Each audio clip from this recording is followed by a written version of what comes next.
Richest है वो agriculture base है, या जो कंपनी जो है, जो कंपनी जो देश अनाज का उत्पादन करता है उसके ऊपर कभी कोई इफेक्ट नहीं आ सकता। अपना भारत जो है 20 साल 25 साल पहले विकासशील देश का नाम होता था कि विकास कर रहा है एग्रीकल्चर की वजह से, और आज की डेट में विकसित राष्ट्रों की श्रेणी में सिर्फ इसलिए जा रहा है कि एग्रीकल्चर का इसका बेस है। आज इंडिया जो है अगर पंजाब में खेती करना बंद कर दे तो अमेरिका, पंजाब हरियाणा में अगर खेती बंद हो जाए तो अमेरिका भूखों मर जाएगा, रसिया भूखों मर जाएगा। इन लोग पास तो थोड़े प्राकृतिक संसाधन है, उसकी वजह से वो लोग रिचेस्ट में आते हैं प्राकृतिक संसाधन, और जहाँ पे खेती नहीं हो सकता है वो भूखों मर रहे हैं। जैसे अफ्रीका में कुछ काफी देश ऐसे हैं, पथरीली जमीनें हैं, पानी ही नहीं है, तो वहां पे जाकर देखिए लाइफ स्टाइल, जमीनें तो बहुत है। सबसे बड़ा उपमहाद्वीप कौन है? अफ्रीका है। और वहां पे आप जाएंगे उनके पास न जूते हैं, न मोजे हैं, न कपड़े हैं, कुछ है ही नहीं है, और जबकि इतनी बड़ी मैदान है। आप देखिएगा अफ्रीका के शहरों की हालत ये, और सिर्फ किस लिए? क्योंकि वहां अनाज नहीं उगता, वो दूसरे के ऊपर बकरी मार के, जानवर मार करके कच्चा खाते, पक्का खाते, ना वहाँ जंगल है, ना पानी है, न पथरीली जमीनें हैं, तो वो दूसरे, तो समझिए कि एग्रीकल्चर राष्ट्र होना बहुत बड़ी चीज होती है। और आपको मैं बताऊं कि एग्रीकल्चर फील्ड और रियल एस्टेट फील्ड, यही तो ऐसी फील्ड है जो आपको राजाओं की तरह से जीवन देता है। आज एग्रीकल्चर फील्ड की वजह से, जैसे कहते हैं ना कि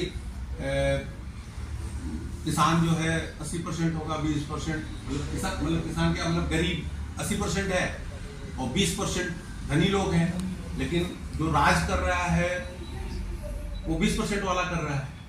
वो सिर्फ इसलिए क्योंकि 80% जो मेहनत कर रहा है उसका फायदा 20% वाले को। इसका मतलब एग्रीकल्चर फील्ड वालों के मेहनत की बदौलत उससे बेनिफिट हो रहा है उसका काम करने वालों को। तो ये राजसी काम है एग्रीकल्चर का फील्ड। उत्तर प्रदेश सरकार में सबसे प्रभावशाली जो वो होता है सचिव, वो एग्रीकल्चर का होता है, मतलब चीफ मिनिस्टर के बाद एग्रीकल्चर मिनिस्टर का ही नाम। दूसरा रियल एस्टेट।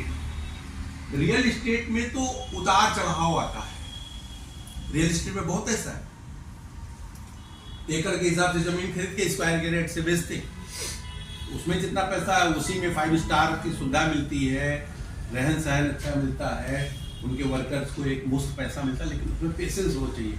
आपको इकट्ठा 2 लाख रुपए का कमीशन मिल जाएगा, लेकिन साल भर के इंतजार के बाद करते रहिए। लेकिन अगर एग्रीकल्चर फील्ड में जो बॉस है, जो रियल एस्टेट का काम करते हैं, वो नंबर 1 पे रहते हैं, उनके पास सारा पैसा है। जैसे दुबई के पास पैसा है, वैसे रियल एस्टेट वाले पास। और दुबई भी आजकल रियल एस्टेट की वजह से ही दुबई बना हुआ है। उसके पास तेल कहाँ है? उसमें तेल नहीं है। दुबई जो बुर्ज खलीफा वगैरह है वो तो अपने रियल एस्टेट और टूरिज्म की वजह से बना हुआ। लेकिन एग्रीकल्चर फील्ड ऐसा है जिसके ऊपर कोरोना भी इफेक्ट नहीं डाल पाया। हम लोग एग्रीकल्चर फील्ड के हैं और कोरोना हुआ तो सबसे पहले पास हम लोग को मिला। हम लोग सड़क धड़ल्ले से आते थे, जाते थे, क्योंकि हमारे पास जो पास बना हुआ था वो सिर्फ इसलिए क्योंकि हम एग्रीकल्चर वाले, और खेती करने के लिए कहीं कोरोना नहीं लगा हुआ। किसानों के लिए कोरोना नहीं लगा। खेत करने जा रहे हैं, कटिया करने जा रहे हैं, दौरी करने जा रहे हैं, तो कोई कोरोना नहीं। तो सबसे पहले आप जहां पे बैठे हैं ये एग्रीकल्चर फील्ड है, तो आपको ये देखना होता है। मैं इस बात पे आ रहा हूँ कि सबसे पहले आप अपना जो नॉलेज है उसका उपयोग अपने कैरियर के लिए करिए।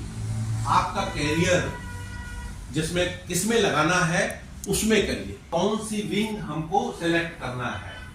तो एग्रीकल्चर अगर आप विंग सेलेक्ट कर रहे हैं तो मेरे हिसाब से इससे बढ़िया विंग कोई दूसरा है ही नहीं है। बाकी सबकी डिमांड टेलीविजन के में चले जाइए, मोबाइल के विंग में चले जाइए, कल आज आपने खरीद लिया तो उसको दोबारा 4 साल बाद ही खरीदेंगे। लेकिन इसमें आज किसानों ने कोई खाद खरीद लिया तो 3 महीने बाद फिर खरीदेगा, फिर 3 महीने बाद फिर खरीदेगा, इसको रेगुलर खरीदना है। तो एक तो एग्रीकल्चर फील्ड, दूसरी जिस कंपनी में अगर आपने एग्रीकल्चर फील्ड की 4 कंपनियां सेलेक्ट कर लिया, ये फला कंपनी है, फला कंपनी, फला कंपनी, तो देखिए जो जॉब आपको मिल रहा है उस कंपनी में अगर जॉब मिल रहा है, आपको अप्लाई करना है, तो ये देखना पड़ेगा वो कंपनी कितनी पुरानी है, क्योंकि कंपनियां तो रोज खुलती है, रोज बंद हो जाती है।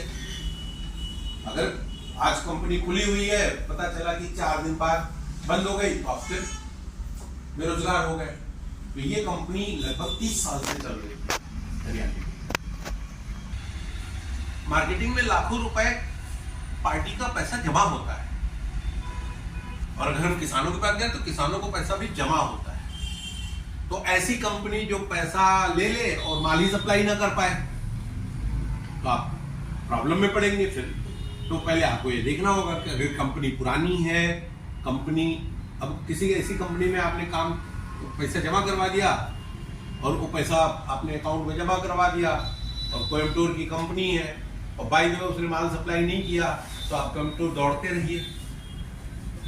लखनऊ की कंपनी हो या बनारस की कंपनी हो, कहीं की भी कंपनी है, अगर पैसा जमा करवा दिया और किराए के मकान में अपना सब चला रहा है, एक दिन पार्टनर लोगों के बीच में ही एक डिस्प्यूट हो गया, सब पार्टनर अपने अपने घर चले गए, ऑफिस छोड़ के बैठ गए, तो ऐसे में जो पैसा आपने 2 लाख, 4 लाख, 10 लाख जमा करवाया है, वो पैसा